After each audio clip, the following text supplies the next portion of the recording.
Yo, what's going on YouTube? It's the June here. Now we're back at it with another video. Now in today's video, we have another developer blog update, which gives us some major improvements and updates to the in-game content for the game itself. So we're going to be talking about it in today's video. So before we get into it, if you guys go to enjoy, you guys liked it, make sure you guys hit that subscribe button, hit that notification bell as well, so that miss the video and also be notified when I upload a video. And most importantly, make sure you guys hit that like button. So without further ado, let's get into it. Damn, homie, they ain't ready for this. Scatter shot, I'm working, hurt 'em worse than slitting your wrist. Hit subscribe, smash like, ring the bell, stay tuned. Now without further ado, here's the duel of June. Yeah.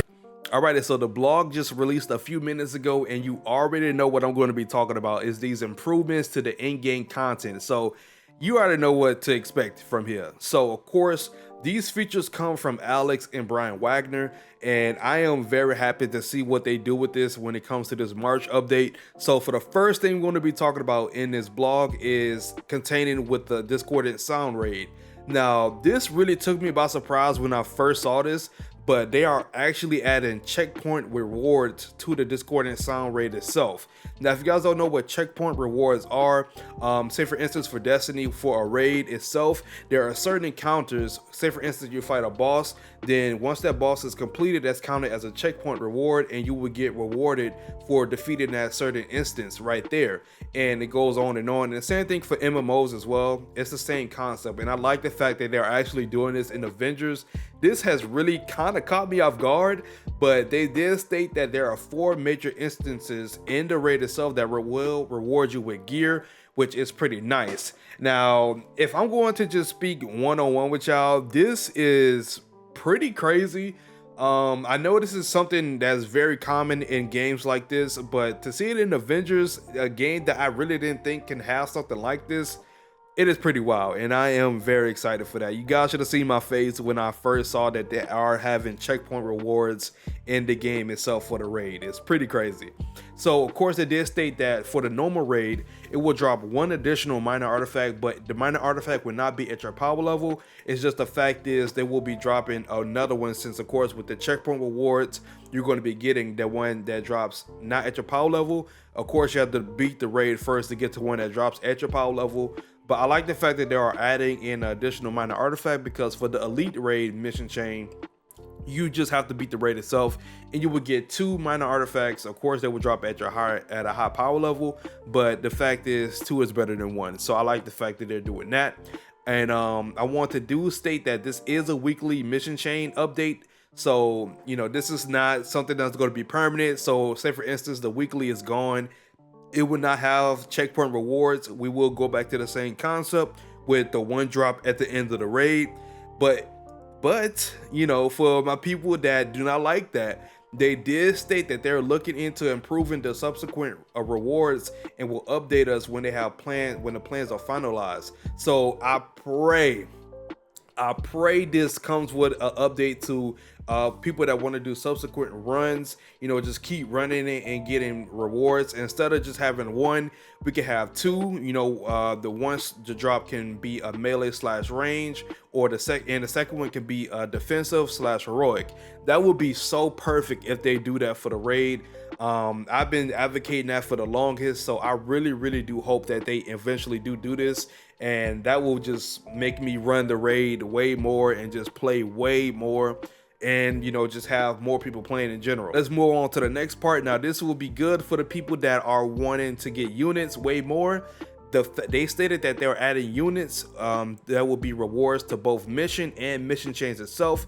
They did state that you'll be able to earn 1,000 units for the first time per week when it comes to the mission chains, and for subsequent runs, I don't know why I messed up on that, you'll be getting 500 units. So if you guys want to just keep spamming the raid or the OLT, you will be able to get 500 units every single time. I would highly recommend you guys to do the OLT if you want to just get some just like fast runs, because it doesn't really require a lot to beat the OLT compared to the raid, where you have to be communicating. There's certain things you got to follow. So I would say just farm the OLT to be honest, so you could just get through that and get that 500 units. But I like the fact that they're adding things in for the people that want to grind units, because right now the way you grind units is very difficult.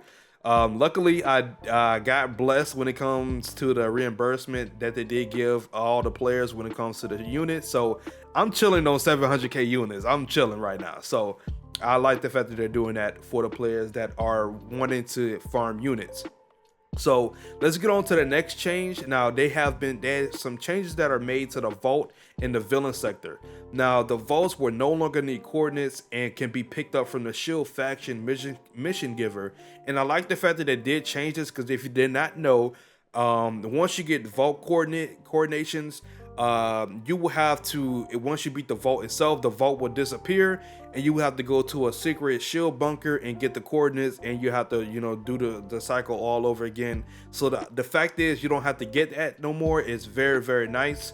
And also they did state that they will be added in one weekly elite vault and one weekly elite villain sector for the weekly updates, which will be a part of the weekly rotation.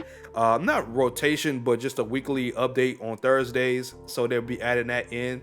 And they did state that the missions will stay on the war table. So for the elite vault and the elite villain sectors, they will stay on the war table finally. Because if you guys remember way back, I think it was around when the OLT came out, if you did villains, the villain sector stayed on your screen. Like, they did not disappear at all on the war table.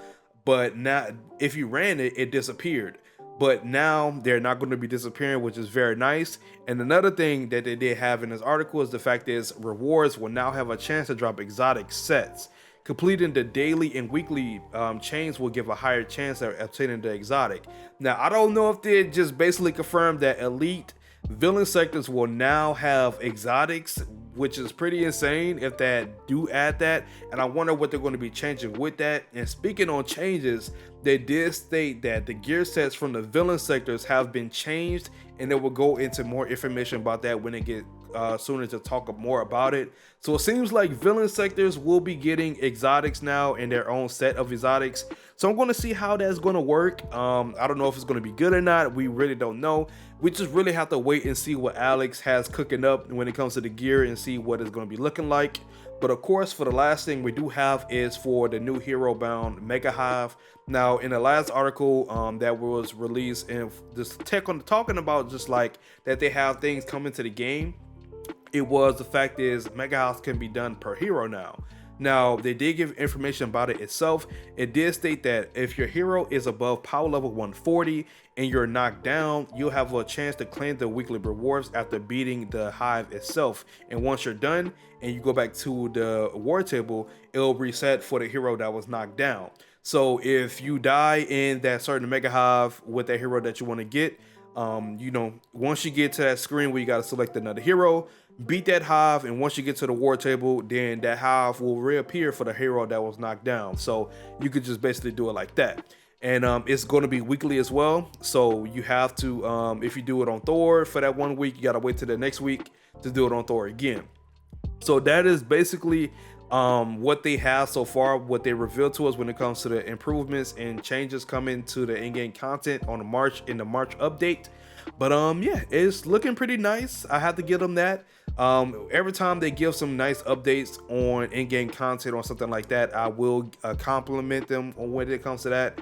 But let me know in the comments how you guys feel about it when it comes to the checkpoint rewards for the Discordant Sound Raid, with units being added as rewards for mission and mission chains, vote and villain sector changes as well. Let me know how you guys feel about that. But yeah, it's Lejeune here. Hope you guys enjoyed today's video as I enjoyed making it. But before we head out, if you guys are not, make sure you guys subscribe to the channel. Don't forget to turn on our post notifications so you can never miss a video and always be notified when I upload a video. And most importantly, make sure you guys hit that like button. So without further ado, I'm gone. Peace.